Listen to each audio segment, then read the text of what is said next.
What's up, everybody? It's your boy Rush Mike. Today's the first time I've been out in I think 3 days. Just going around to the local shopping center, which is full of Pokestops, just filling up on my Pokemon Go eggs. So, y'all might remember the Marvel challenge I took and successfully completed a while back. Well, I decided to, since I had another card to burn, and another email address to burn, I decided to take on another challenge with another 7-day free trial, the Star Wars challenge.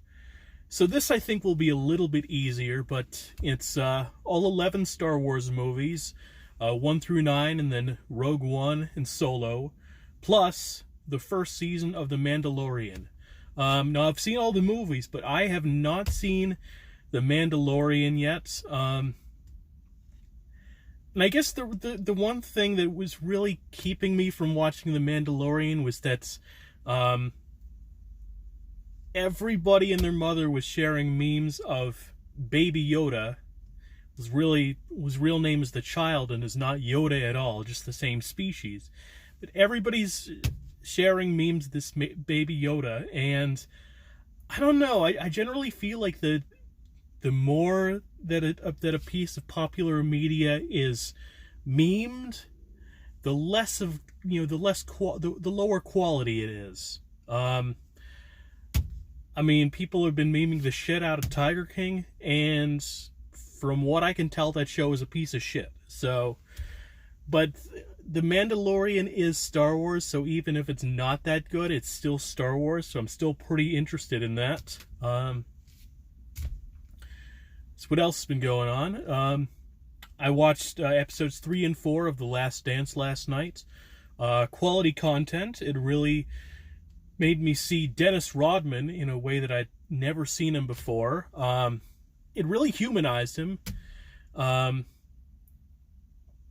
mean, and anybody who knows anything about Dennis Rodman, he's a really weird dude. Like, and he's probably all drugged up and stuff. His mind ain't right. I mean, the fact that he was fraternizing with Kim Jong-un, what the fuck is up with that? By the way, Kim Jong-un, is he dead or not?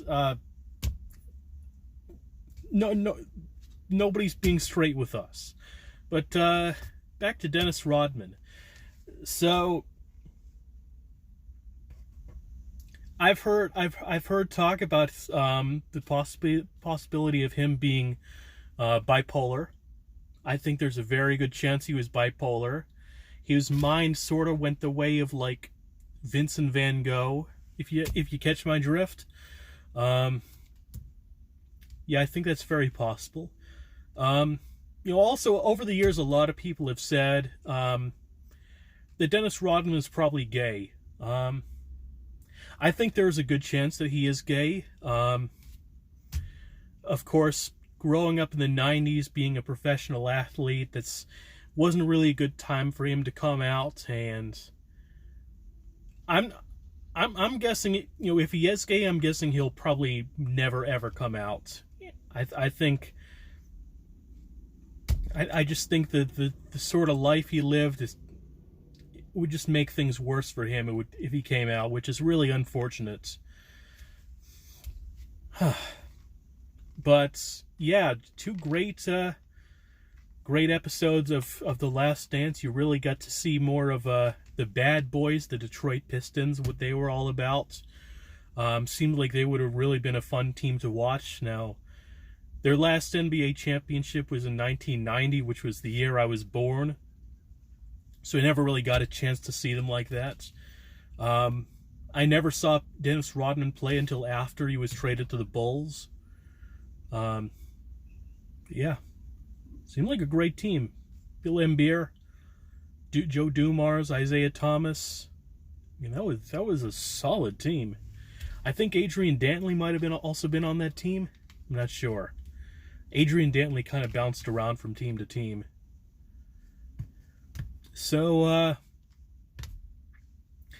as has been common for me during the whole coronavirus lockdown, I've been thinking about places to travel after I'm finally allowed to. And I had this crazy thought about going to Moscow, Russia, and taking a 6-day train ride to Beijing.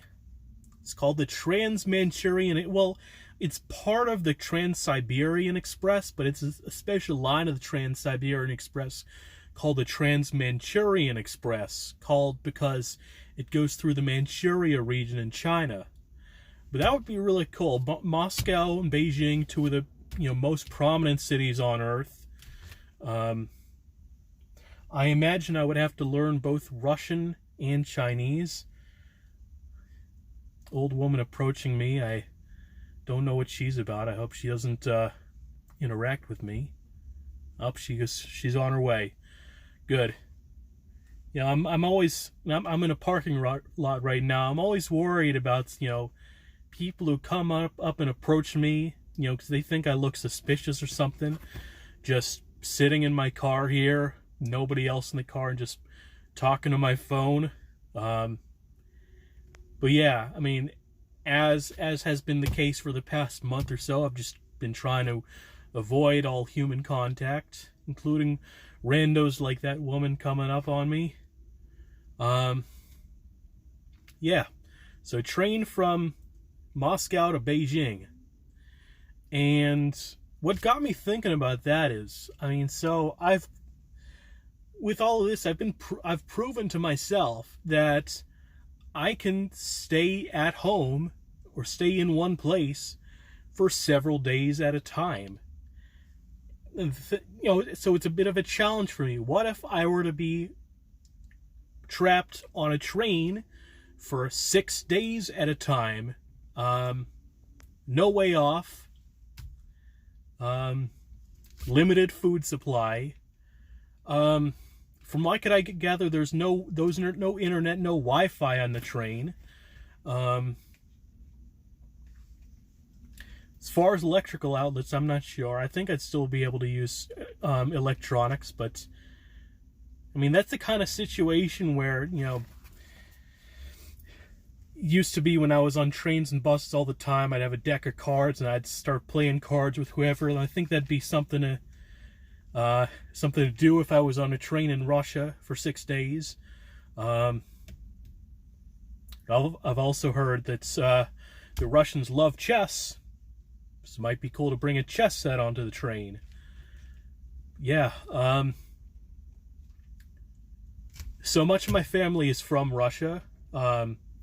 Escaped the Bolshevik Revolution during, I think, the late 19th century or early 20th century.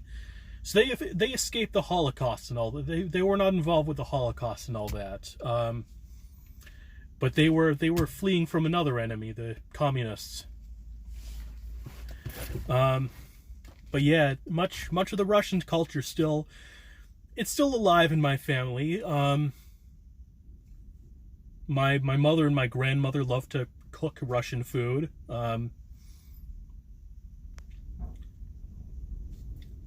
I've got borscht on my mind. I actually got in my pantry. I got a glass jar of Manischewitz borscht. But I need some sour cream for that. You can't have borscht without sour cream. So yeah, spending. So what I'd probably do with this trip is I'd spend about a week in Moscow, checking out Moscow, maybe going to like Minsk, Belarus, or Warsaw or St. Petersburg off to the side, but spend about a week in Moscow, take the train, that'll go 6 days, and then spend about a week in Beijing, and from there, maybe go to Shanghai, maybe go to Hong Kong. The possibilities are really endless, but that seems would be a pretty cool trip, a pretty challenging trip. But I think I'd come out a better person for it. What else is going on? What day is it? The 27th? Yeah, I was thinking So May 8th was the day I was supposed to go to Philadelphia, but that, of course, got called off because of coronavirus. Which is why I'm wearing my Phillies hat, but there's supposed to be a special Pokemon Go event that weekend. Get a couple new Pokemon that I haven't gotten before, so I'm quite looking forward to that. And right now, just collecting eggs, trying to see if there's any Team Rocket stops, because I gotta complete those side quests. Hey, it's getting hot, kind of sweaty. I think we'll need a cold drink on my way home. Probably a Gatorade. All right, so we've just eclipsed the 10-minute mark. So after this, some cold drinks, go home, watch Star Wars. I've already finished 4 through 6, and now starting the original trilogy, the 1 through 3. All right, so have a good day, y'all.